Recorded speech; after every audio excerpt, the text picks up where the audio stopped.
I'm going to just give you a quick recap. As I mentioned, the course will be cumulative. So if you can try to do what we learn during the week, and then next week you can give me some feedback, it's helpful.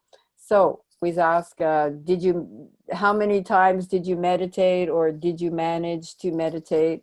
So did you manage every day, or how many times? 1, 2, 3, 4 times. One of the more difficult things is the regularity. So I hope to encourage you to be able to be more regular. So we've done our little introduction here, and I'm just going to recap what we did. So we just talked briefly about what is meditation. And we did some concentration on a candle, and then we did some techniques of relaxation and visualizing a peaceful place. We did some breathing, and I'm going to show you quickly what we did with all of these. And then we did something called the ABCs, which is how to get started, which is very important. Talk about when and how long and what things you could use, and regularity, which is of course the key.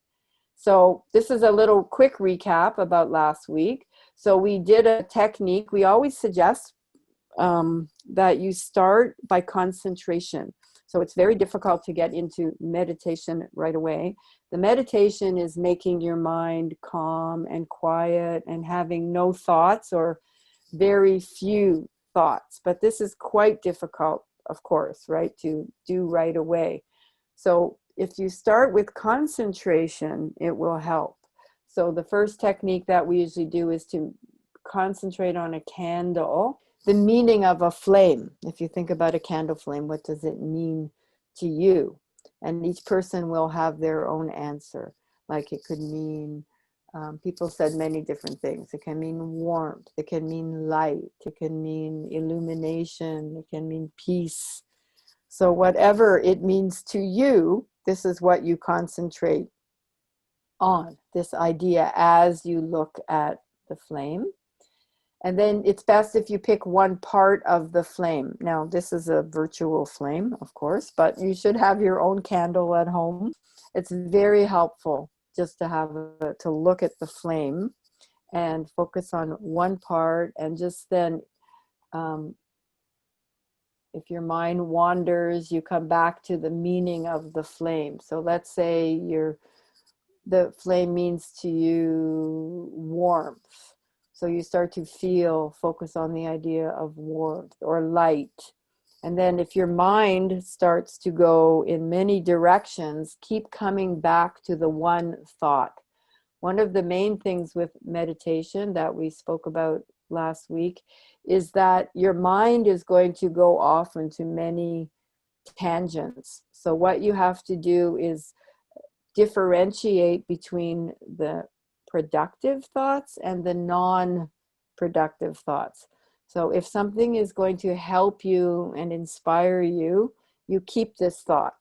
But if something is useless, or if your brain is just going in many directions, bring it back to the useful, helpful, inspiring thought.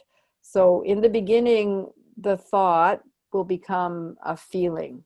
So this is why we use a concentration.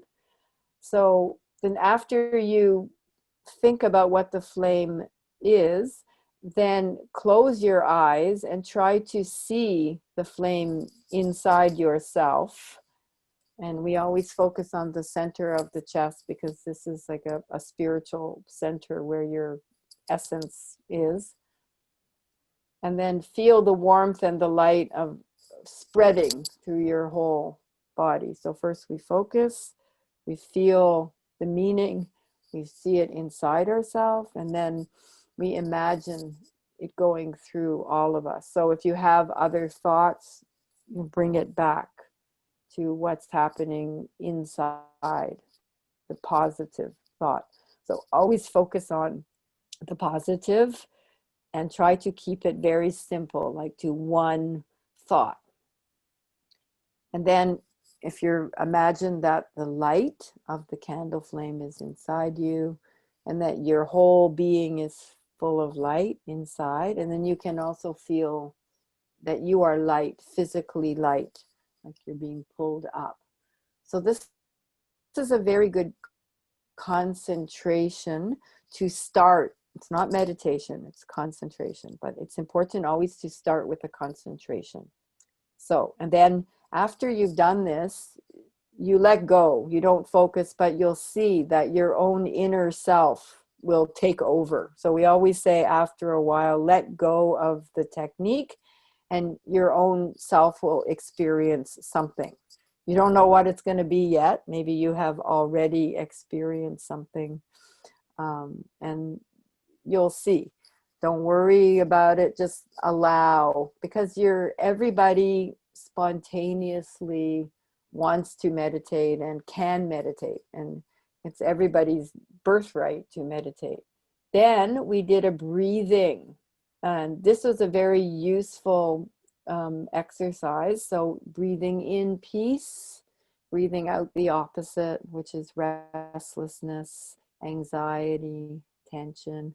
And I mentioned last week that this is super great for students and teachers, because you can just do this before a stressful situation. You can do it before a class. It's excellent. Another breathing technique is breathe in joy, breathe out sadness, breathe in energy, breathe out fatigue, and just really feel that you're just giving it to what I like to call the universal garbage can. Give it away, don't bring it back. And this week our topics are inspiration and aspiration. So inspiration, not meaning like the French, it's not meaning breathing. Inspiration is something else, and the same thing with aspiration. So these two terms have spiritual or meditation meaning. Okay, so what is inspiration? Everybody needs inspiration, right? So does everybody understand what I mean by inspiration? Where do you get your inspiration? What inspires you? Okay, so where do you derive, or where do you get your inspiration? Maybe you get it from books, from poetry, you get it from music. We have some musicians here. Maybe you get it from nature, you get it from your teachers. Everybody needs inspiration, and it's very important if you want to meditate. Something has to inspire you, okay?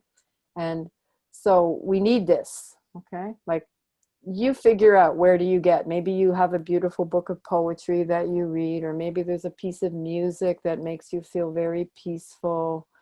Maybe you know somebody that is very wise. So these people or things can inspire you and keep you going. So it's important to find something that's inspiring for you. Okay, but what is aspiration? Aspiration is like the inner cry, or the inner flame, like the candle inside you. You want to emulate, or you want to become like that person or like that thing. So if you have a very inspiring teacher, somebody that's taught you something, and you see that that person is full of joy and light, and then you want to become, your aspiration is to become like that person. Okay, so it's very important to recognize and to cultivate your inner aspiration, or like my teacher likes to call it, inner cry. The crying. When I was 19 years old, as I explained last week, that my own spiritual search and my own meditation search, when I was 19, I was saying to myself, what is there to life? Why am I here? What's the purpose of my being on earth? Nothing was wrong. Everything around me was fine. My family, my friends, I traveled, I had good education. I wasn't lacking anything outside, but inside, something inside me was saying, there's more to life than just school and friends and family and money. There's something else. And inside it was like, what is it? I need it. I need it. And I was crying, and I was reading books, and then as I mentioned last week, my mother's sister, my aunt, had gone to India, and she had had the same feeling when she was a university student. So she actually went to India to find something that she was searching for. And she went to an ashram, a spiritual community, and she actually met Sri Chinmoy, who became her teacher, whom she helped come to the West. And then later on, of course, I became familiar with him through her.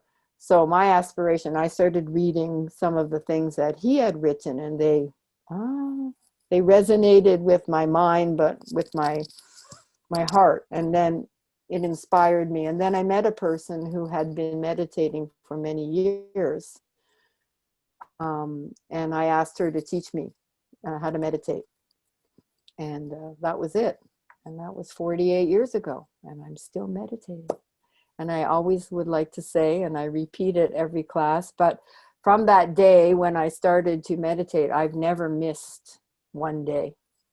So don't miss it. I can't even imagine. It's very important to meditate every day because it's accumulation. It's like anything, it builds. So each time you sit down to meditate, you are building your aspiration. So aspiration is what you get in your meditation. And the more you do it, the more aspiring you are, then you become happier and peaceful. So here's just a little aphorism, or just a little saying that from my teacher, Sri Chinmoy: aspiration efforts always supply satisfaction results. It may take time at times, but the results are unmistakably sure.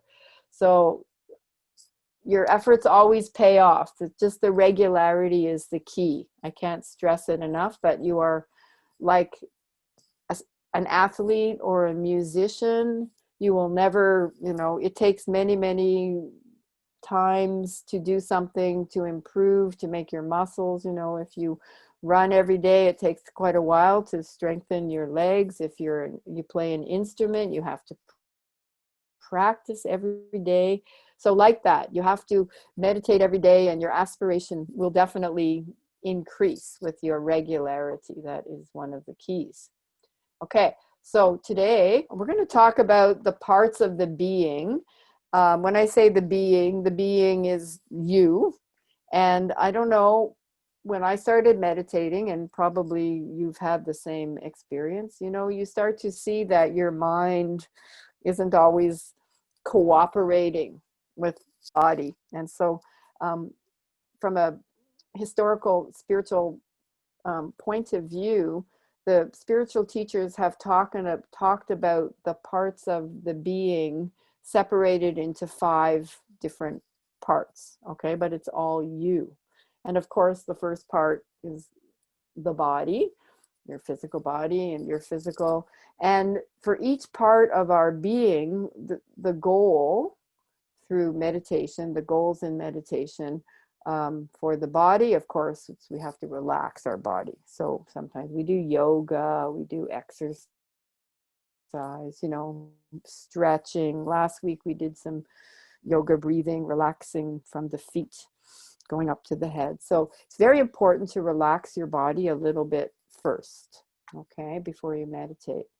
Then, of course, the mind. You are students, you need your mind. Your mind is so important for studying and for everything, but unfortunately the mind is very analytical. It wants to take everything and put it in a little box, but you can't always do that. And especially in meditation, our mind is sometimes our worst enemy. So what we want to do is try to control our mind, still our mind, silence our mind. This is very important. So concentration, candle, some of these techniques, and we will do more today.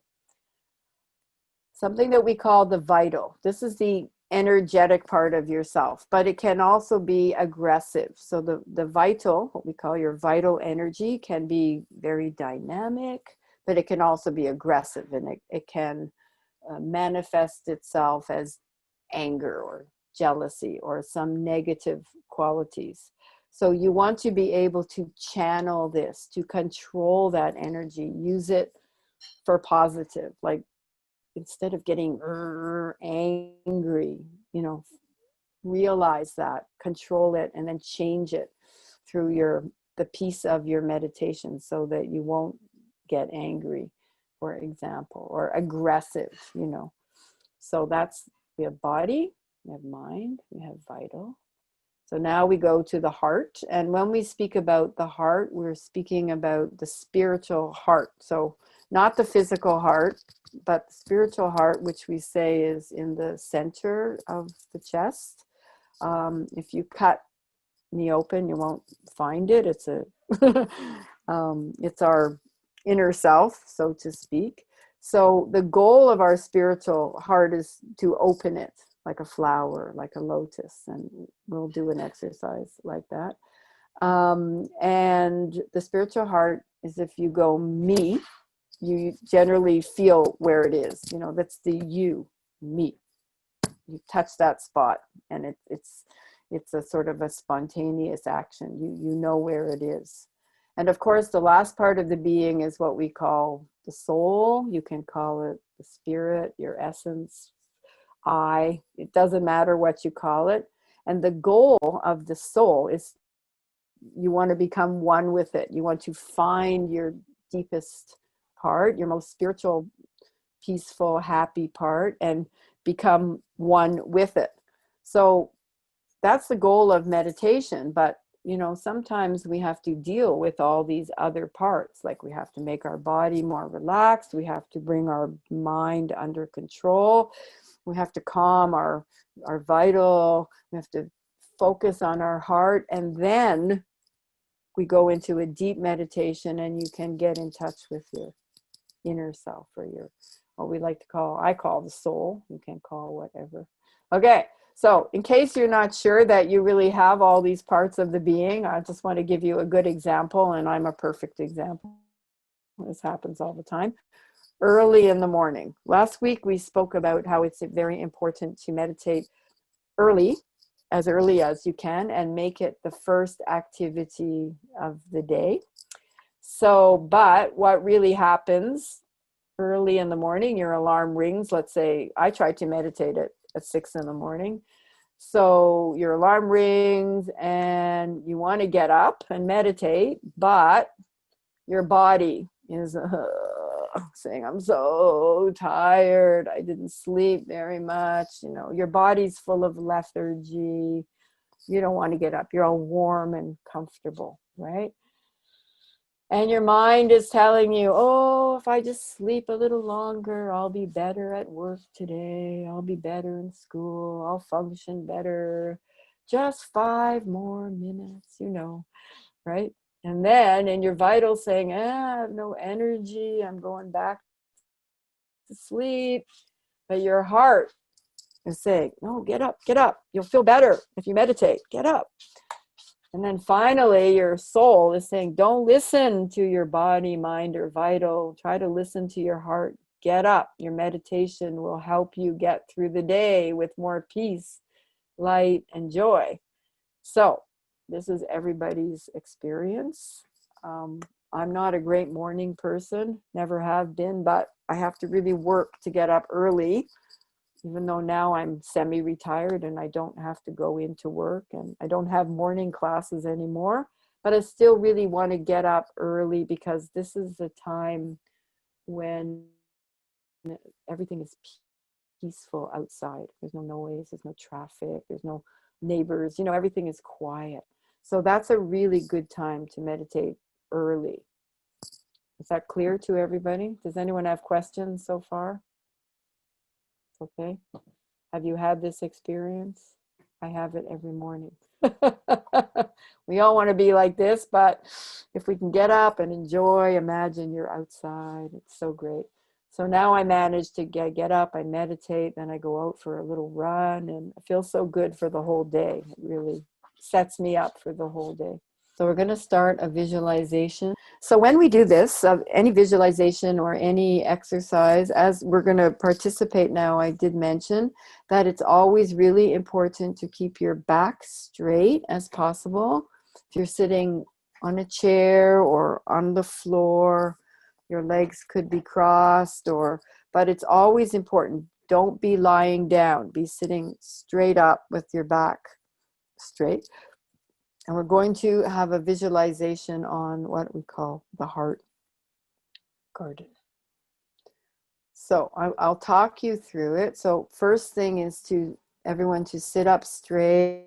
Take a few deep breaths just to calm your body.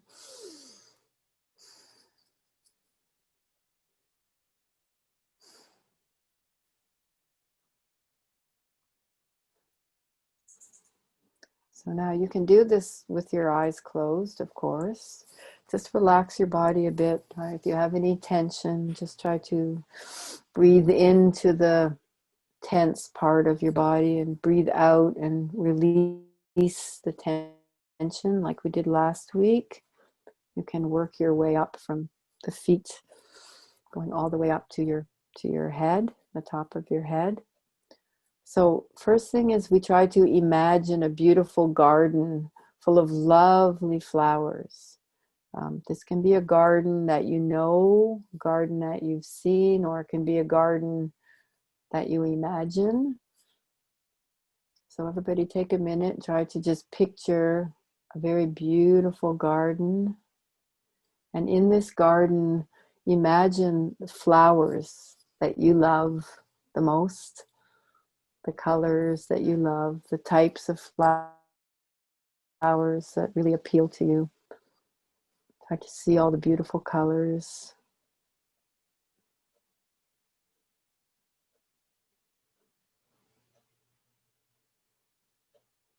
Once you can imagine this beautiful garden, can be one that you know well. You can imagine the botanical gardens here in Montreal, or some botanical garden that you visited in your countries. When you can see the garden, picture a very beautiful child in the garden. Try to imagine this child. Child can be, don't preconceive. I put a picture of a child here, but keep your eyes closed and just picture a child that you feel to be a very beautiful child. And just imagine that this child is in the garden. Try to feel the qualities of the child and see these qualities, the qualities of sweetness and purity, innocence, joy, simplicity, unconditional love. Children have all these beautiful qualities. You can pick one of those qualities that speaks to you and just concentrate on that quality. So watch the child and just focus on one quality coming from the child that you really appreciate.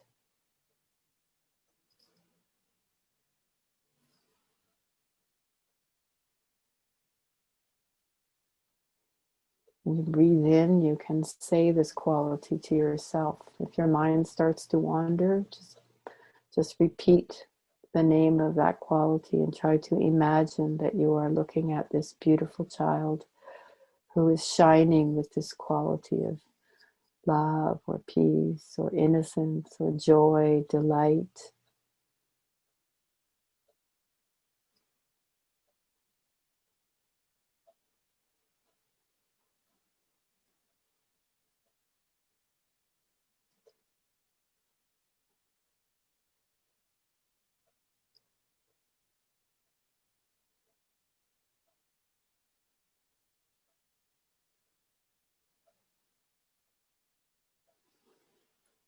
Now imagine that you are this child, and you are this beautiful child with those qualities, and you are in the garden.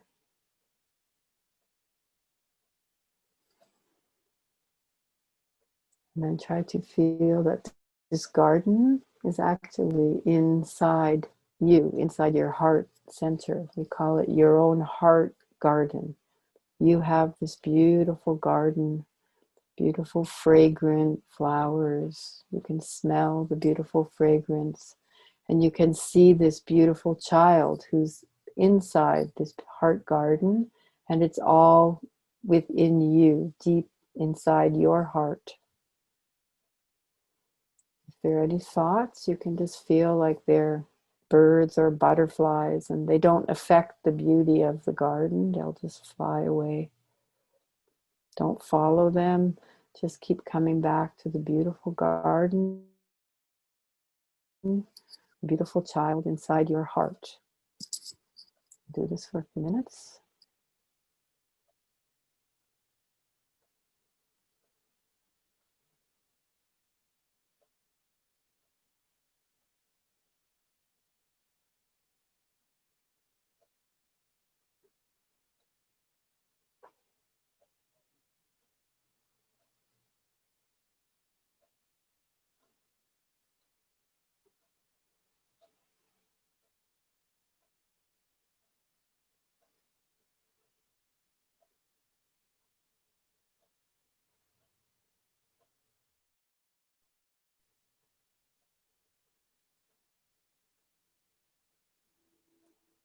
I'll try to keep this feeling even when you finish the visualization, the feeling, the qualities that you feel during the meditation or the exercise don't go away. They stay with you.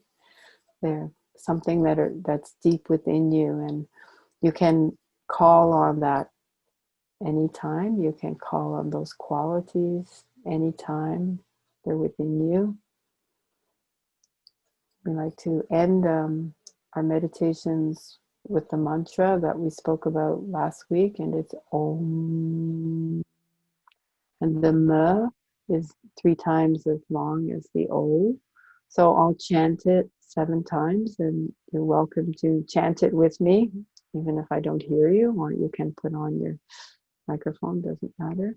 So I'll say Om 7 times, and you repeat with me to end our exercise. Om. Om. Om. Om.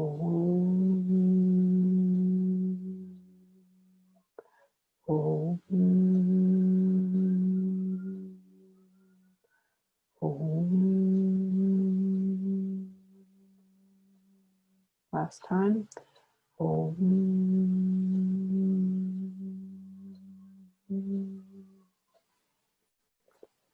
Very good. So you can open your eyes, come back to the world, and remember that whatever you felt is from you and it will not disappear. You can call on it anytime.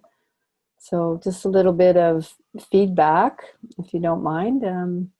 So were you able to do the visualization? Was everybody able to do it? And were you able to see the child? Were you able to feel the garden?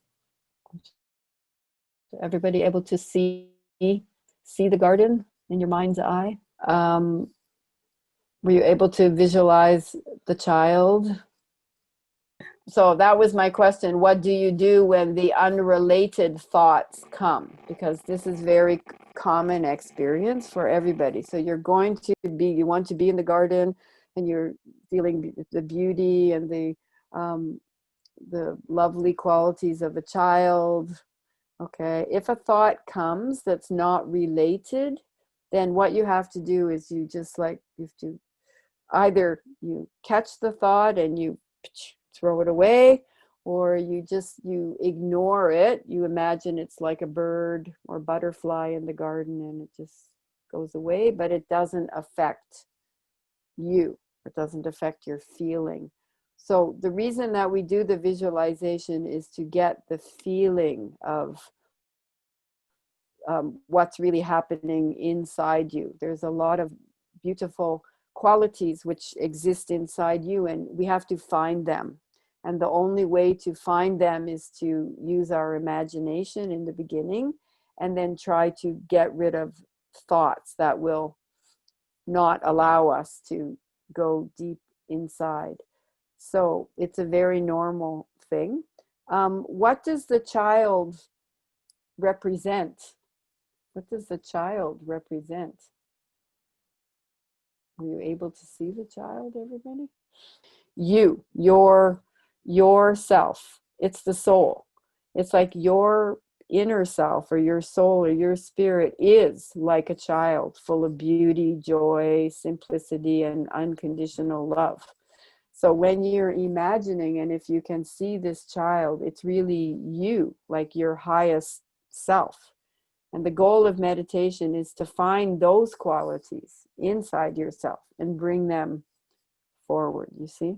So this is why we do this kind of exercise: visualize, focus, try to see, go deep, go inside yourself, focus on positive qualities, which is you. And the more you do this, the more these qualities will open up in you.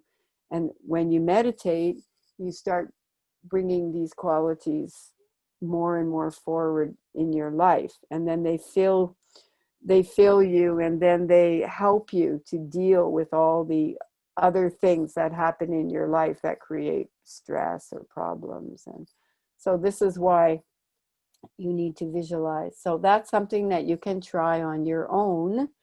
And, you know, as each time you do it, you'll maybe have a little bit of a different experience. So as I mentioned, also today's World Gratitude Day. I don't know if you knew that. It's considered in the United Nations World Gratitude Day, and it's also today is International Day of Peace. So I think it's a nice meditation also, just to take a minute and focus on something that you have to be, that you are grateful for. Everyone's different. Could be health, especially today in this time of COVID. Health is something to be very grateful for. If you have peace, you could be grateful for your family, your friends, your pets, anything. So we're going to just take a minute before we finish and breathe in and just feel, first of all, gratitude, and think of what you are grateful for, and if you are grateful to someone or something, take a minute to find that thing. Focus on your heart center. Feel that quality inside the middle of your chest.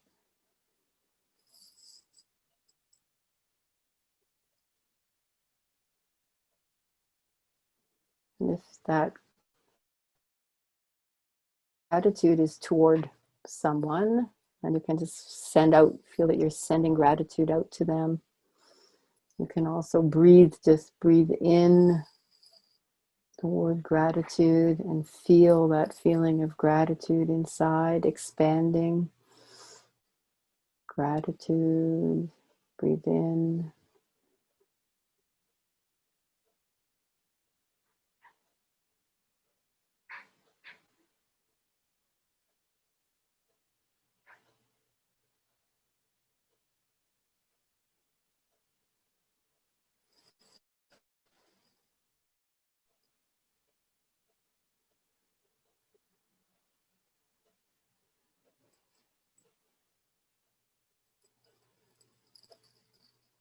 You can feel gratitude expanding within your whole being. You're full of gratitude. This will help you in your life very much to express and to feel gratitude and to offer it.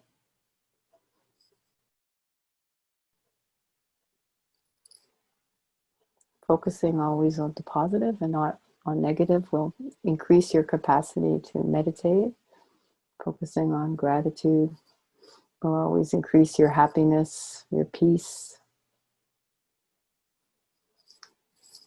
That's great. I'm sure everybody has something to be grateful for these days.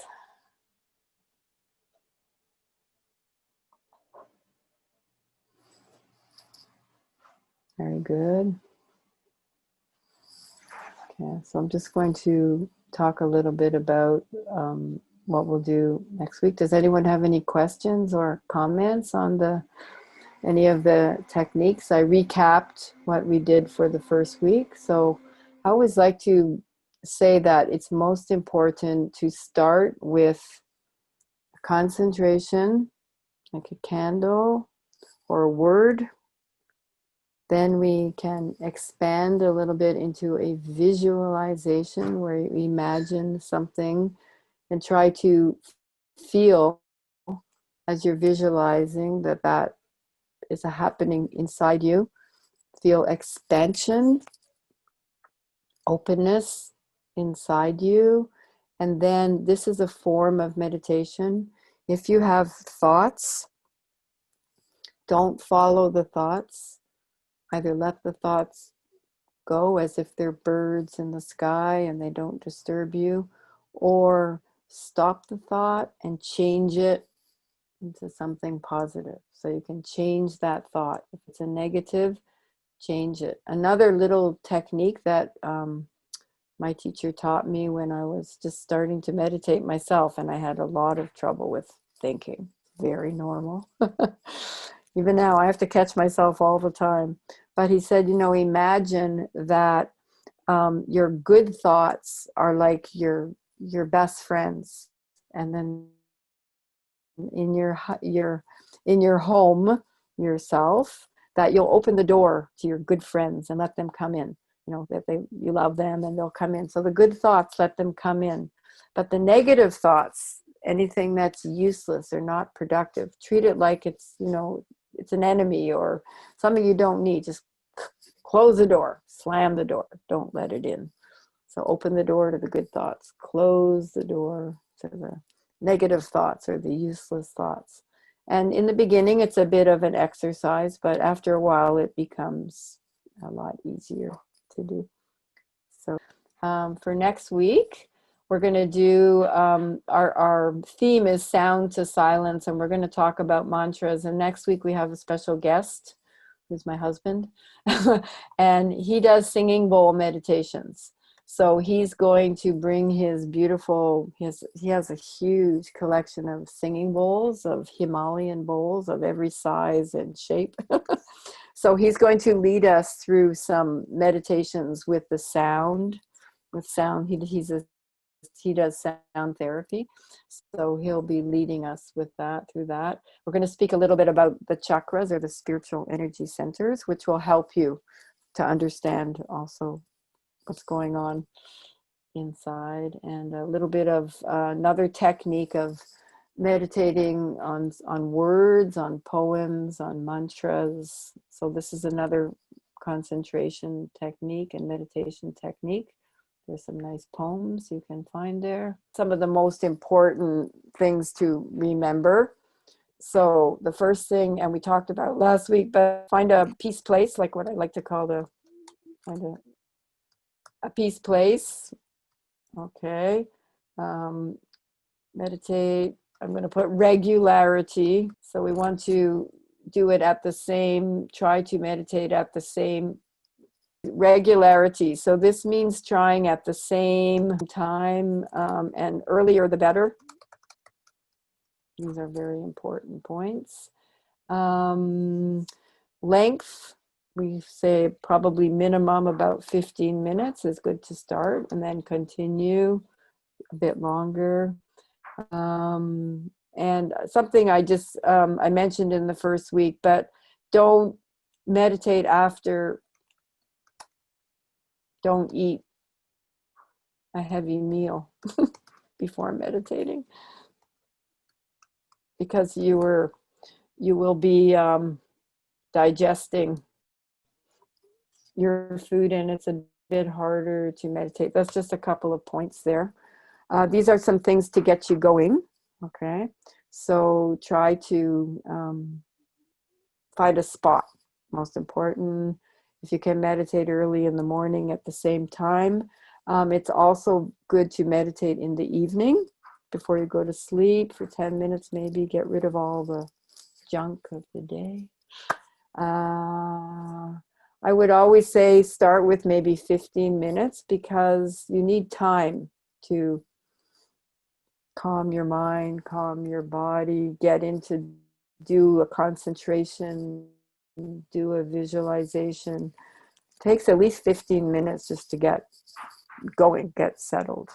And it's really good to make it the first thing that you do every day after washing your face, feel clean. And, you know, it's hard to just sit up and meditate. You need to get up, wash your face, brush your teeth, go to your spot if you can. And that will really get you into some kind of routine.